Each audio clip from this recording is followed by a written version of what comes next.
Muhammad Sang Teladan. Karya Zaim Ukhrawi. Awal dakwah. Muhammad tertidur pulas.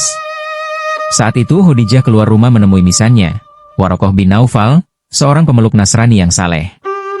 Diceritakannya peristiwa yang dialami Muhammad di Gua Hira. Warokoh membesarkan hati Khadijah. Ia meyakini peristiwa itu adalah pengangkatan Muhammad sebagai Rasul. Sementara itu, dalam tidurnya, Muhammad kembali menggigil. Jibril datang menyampaikan wahyu berikutnya.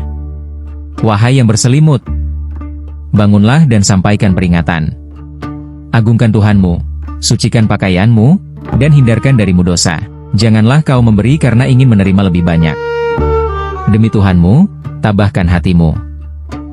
Muhammad terbangun gelisah. Khadijah terus menenteramkannya. Saat itu Muhammad sempat gamang. Jangan-jangan yang menjumpainya bukan malaikat, melainkan setan. Dengan caranya sendiri, mereka mencoba menguji itu. Dikisahkan bahwa saat Jibril datang, Khadijah sengaja memangku Muhammad di pahanya. Muhammad masih melihat sosok itu. Baru setelah Khadijah menyingkap kain penutup mukanya, sosok itu menghilang dari pandangan Muhammad. Keyakinan Muhammad menguat setelah ia bertemu Warokoh ketika hendak mengelilingi Ka'bah. Saat itu Warokoh meyakinkannya.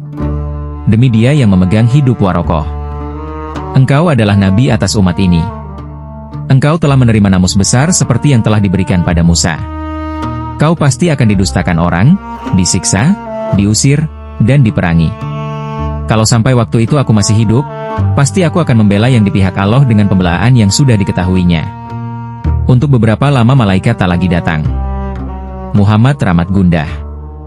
Ia khawatir Tuhan meninggalkannya atau malah membencinya. Namun, di tengah kegelisahannya, turunlah firman yang menegaskan bahwa Tuhanmu tidak meninggalkanmu, juga tidak membenci.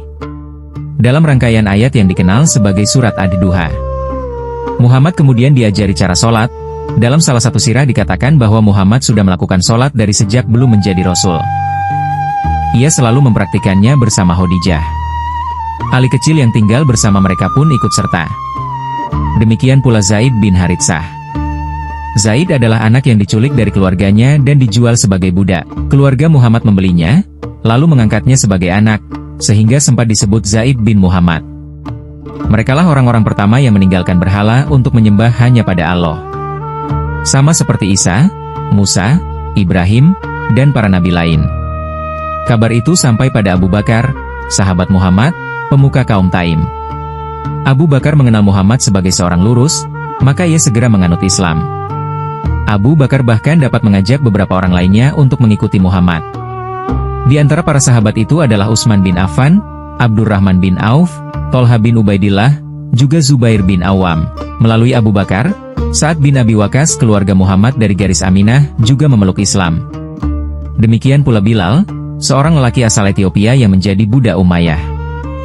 Saat itu warga Mekah tidak banyak mempersoalkannya.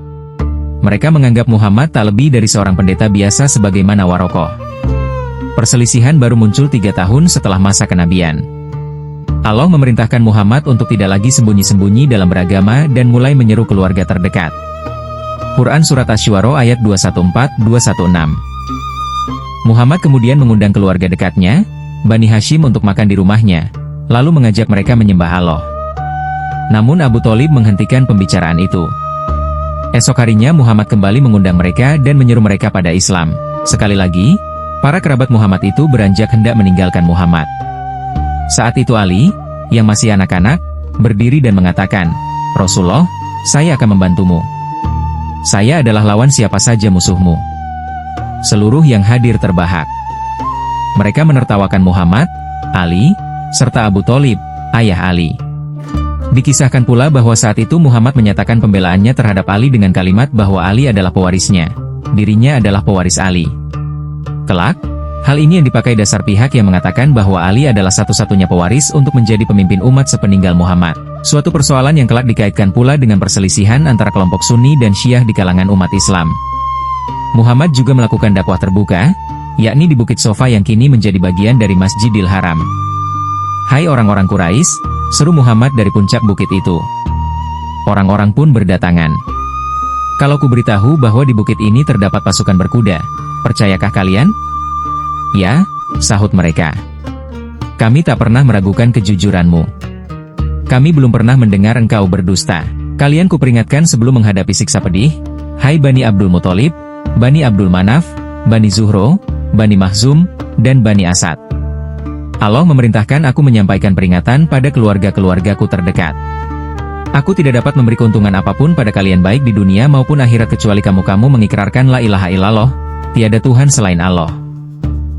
Seorang berpostur gemuk yang juga paman Muhammad, Abu Lahab, menukas, celaka engkau Muhammad.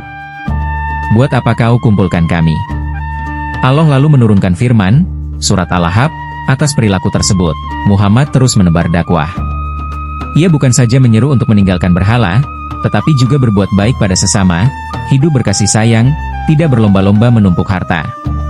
Pengaruh Muhammad semakin meluas. Hal tersebut meresahkan para pemuka Quraisy. Mulailah perseteruan itu. Mula-mula mereka menyerang Muhammad dengan syair yang mengejek. Juga menuntut Muhammad untuk menunjukkan mukjizat. Setelah Muhammad secara terbuka mengkritik patung-patung sembahan di sekitar Ka'bah, mereka mendesak Abu Thalib untuk tidak melindungi Muhammad. 10 orang ditugasi membawa misi tersebut.